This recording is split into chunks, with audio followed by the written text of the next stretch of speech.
Welcome to Beyond the Press Release, a production of Warcom, in which we take the time to speak with small cap executives about what's going on with their companies. With us today, happy to have him back, David Lucatch, the CEO at Liquid Avatar Technologies, trades in Canada LQID, for our friends in the US under LQAVF. For those new to the story, as you know, the company's genesis, or maybe you might not know, but the genesis of the company is as a global blockchain and personal identity solutions company. And they specialize in empowering people like you and me to manage, control, and even generate revenue and value from our biometrically verified digital identity. And guys, this is already sweeping the Web3 world, so this is where the world is going. The company has used its, the Genesis technology to expand into what I like to call three legs. First, digital identity itself. They've announced a partnership and potentially as many as 8,000 stores with the Ontario Convenience Store Association. In the metaverse vertical, they've got their Aftermath Islands, which has been a smash success and done well over $1 million in sales. Maybe we'll talk about that. And then on the NFT side, they've launched Oasis Digital Studios, which is helping artists launch their NFT programs and to help them self-service, full service artists, so they can take get to the market. They've already partnered with the likes of McCartney Multimedia, May Pang, who's going to bring some great John Lennon photos to the NFT world, and rapper Jeezy. David, welcome back, my friend. Thank you, George. Great to be here as always. Today, usually you and I talk about tech. We do a deep dive tech. You guys doing unbelievable stuff, but here we're talking about tech in terms of what that's doing to your financial reporting. So let's talk about the year end and what's happening, given the fact that you are a Web3 company trying to file annual financials.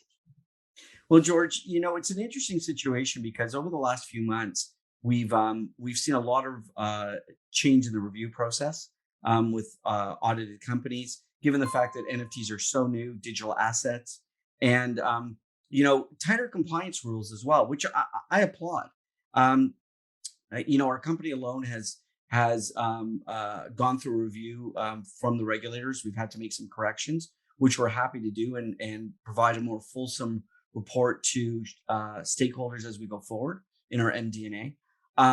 But it's a learning experience. Even after all this time, it's a learning experience to see what new things and that the regulators want to see, and they think, and I agree with this, will protect investors.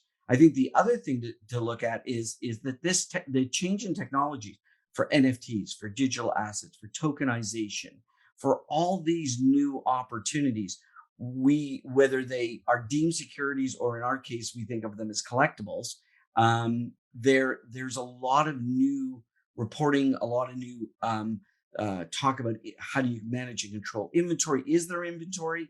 Well, yeah, to be clear, these are traditional. Yeah. I sell a widget. I've got some inventory. And every auditor, every accountant, every CFO knows how to deal with these. Right. Web3 assets are fungible, non-fungible. There's got so many variables involved with them. So this isn't a shortcoming on Liquid Avatar. This is I don't think so now. No, I don't think so either. But I want to make sure we talk about this with the shareholders. This is more just a case of, hey, it's hard enough for me to understand Web3, and I do very well, but took a lot of education. Now you're talking about auditors and accountants and CFOs who are trying to figure out what are NFTs. Oh, and you add to that, George, if I might. How do they account for them, right? Well, I add to this the fact that IFRS, the International Financial Reporting Standards, are very unique. I mean, we're looking at things that what are the contractual arrangements of purchasing an NFT versus the implied arrangements of an NFT. So we're looking at all kinds of new ways to account for new assets. And that may be different in the United States where they're using US GAAP. So it is a very, very interesting time for public companies. And, we did in Q4, we did just over $1 million in sales. We did of NFTs.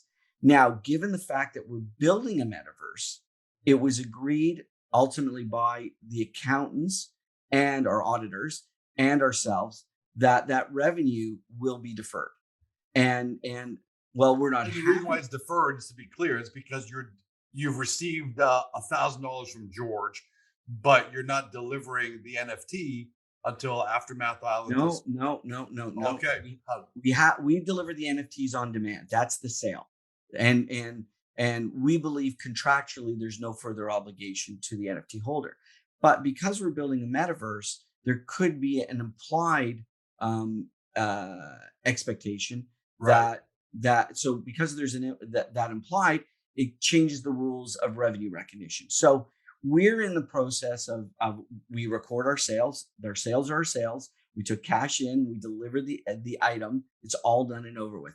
But That just is how the accountants account for it's all how that. the accountants account for it, and it is an interesting discussion that we had between our accountants and our lawyers, because in some respects they I'm not saying that we didn't agree, which we did ultimately, but when you look at it legally versus the accounting process, they might be uniquely different. I think personally that whether I think it's right or wrong, I think personally that doesn't always give the best description to the individual reader, because they say, well, you sold this, you should be able to record it. But I think for our purposes, I believe it's a relatively short-term potential issue, because we're expecting to start delivering some of our metaverse assets. Again, no guarantee, but that's our expectation later this year. That's what our expectation is. So I think as we start to roll out, our revenue recognition policies will be updated potentially to reflect the fact that not only are we selling something, but we're actually delivering it against a potential expectation.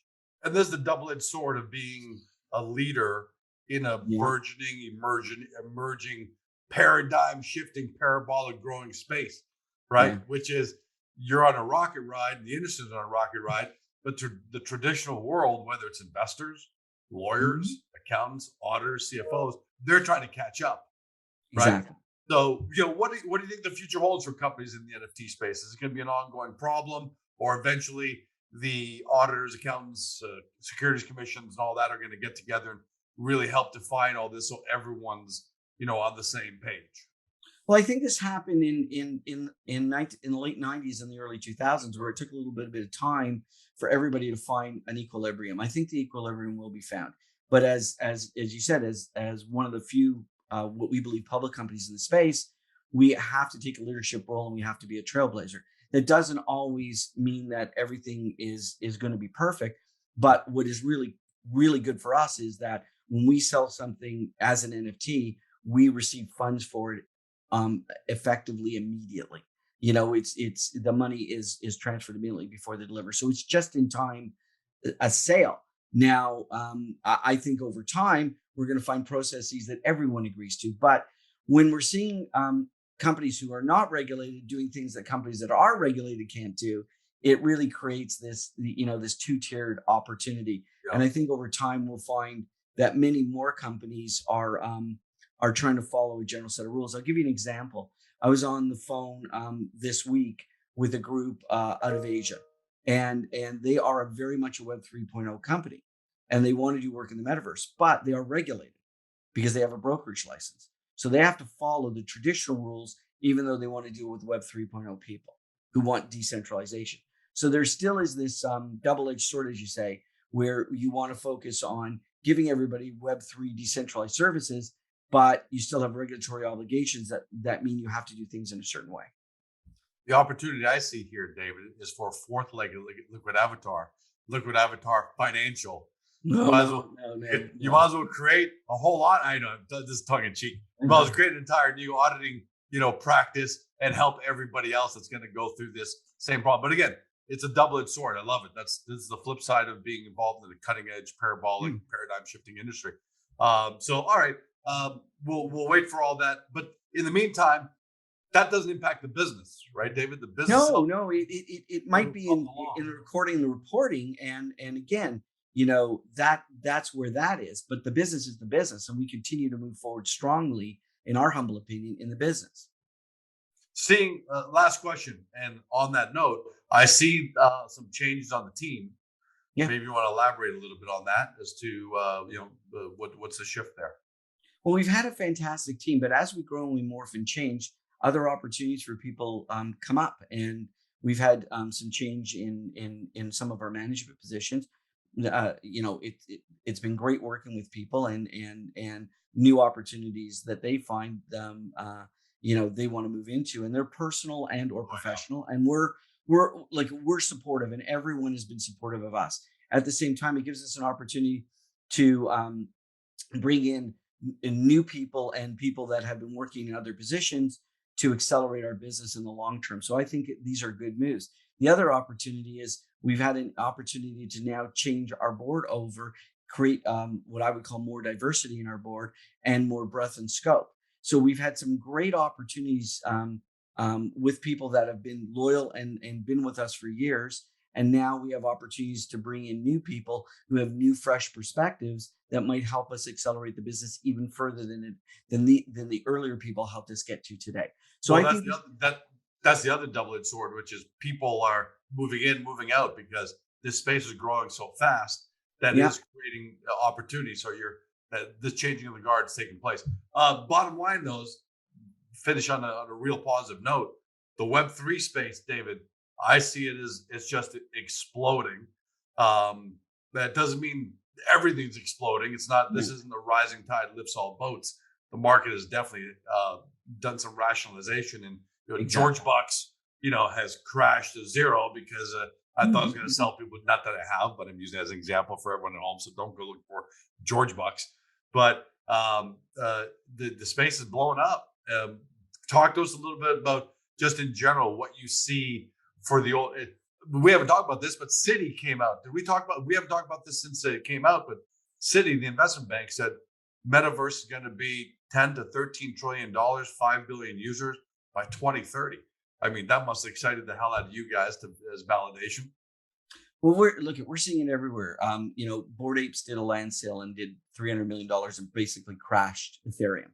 I mean, we're seeing a complete overhaul in the NFT market, moving towards virtual land and items around that virtual land. So that we're in that epicenter. Our position's a bit different because we're offering to a wider audience. I think I can say with great confidence that approximately 90% of people who buy NFTs from us are using traditional payment methodology, fiat. So that opens up with only about 10% of the money supply being crypto today. The 90% that isn't crypto, we have an attractive opportunity for that audience. We also see that the opportunity for virtualization is not changing; it's growing.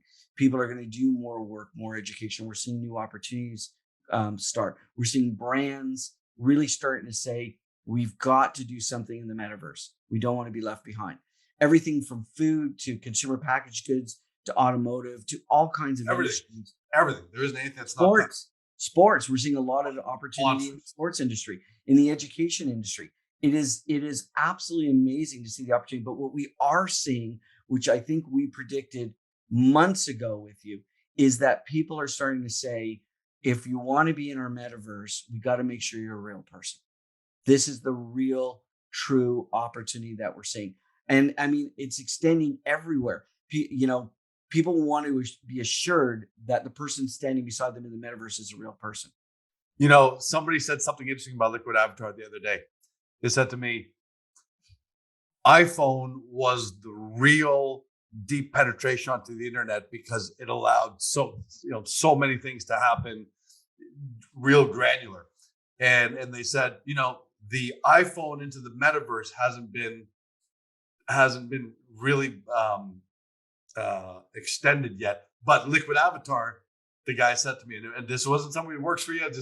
He says, I think Liquid Avatar is the iPhone for the metaverse. That is the gate. They're the gateway where George can go on for Agoracom, be a different personality, gaming, be a different personality, banking, have different information, on and on and on. So when when you hear things like that, does that kind of blow you away in terms of what the potential is for Liquid Avatar? And we could dovetailing into what you said. We got to make sure people are real. Well, it's amazing because we're on the inside looking out, and everything takes more time than you expect. I mean, we Sure. expected Ontario to have the province of Ontario to have their digital identity out last year, and there's been delays, and now with the potential upcoming election, now the issue is how do we do that in a time where they're literally frozen. So we're still doing our testing and piloting with the Ontario Convenience Store Association. So we're seeing new ways of doing that. We're seeing other government agencies saying, well, wow, if you're selling something online that's restricted, we better start thinking about online age verification. So we're seeing, we're seeing all these markets open up, and we have some great first mover advantage. Again, we're a very small company in comparison to major organizations like MasterCard or IBM or Microsoft, but we are seeing that people are recognizing our skill sets, and if someone says, well, we could be the iPhone of the metaverse, I mean, I think that's unbelievably, that's a freak out for me. I know the company so well, but that just made sense, right? Yeah. At the end of the day, it is the tool that allows you to go do all the things from one place. Right. That's what the iPhone did. Yeah. E-commerce, from e-commerce, anything, gaming, music download, whatever you wanted. That's what. Hey, thanks for giving me a break today, because usually we go deep dive into some breaking technology, and it twists my tongue and my brain. But today was an easier one, and thanks. I think the shareholders appreciate that you come on and explain to people what's going on with the financials and this and the reason. Well, I think it's important because what was really important to us is the fact that we're doing business. Whether we get to record it this quarter or next quarter because it's deferred, or subsequent quarters, I think that's because it'll show up. I think the fact is that we're doing business. We're selling things every day, and we're generating sales. I'd love to say that we're generating revenue, but that's being deferred right now. But I think we're generating sales, and we're taking in funds from those sales. That is the impetus. Real. That's real. That's all. That's the real. Exactly. And I think if shareholders have questions and need to understand further, they can reach out to us. But I think it's important that shareholders understand that we understand this. As management, we understand these things, and they're taking longer. And we are trailblazers. And at the end of the day, if it's taken a little longer than we anticipated to get everything filed, well, then at the end of the day, it's because there is such a thorough reviewer in this new area of expertise. David, thanks for joining us, my friend. Can't wait to have you back. Thanks, George. Great to be here. For everybody at home, you've been watching and listening to my podcast on Spotify, Google, Apple, your favorite podcast platform.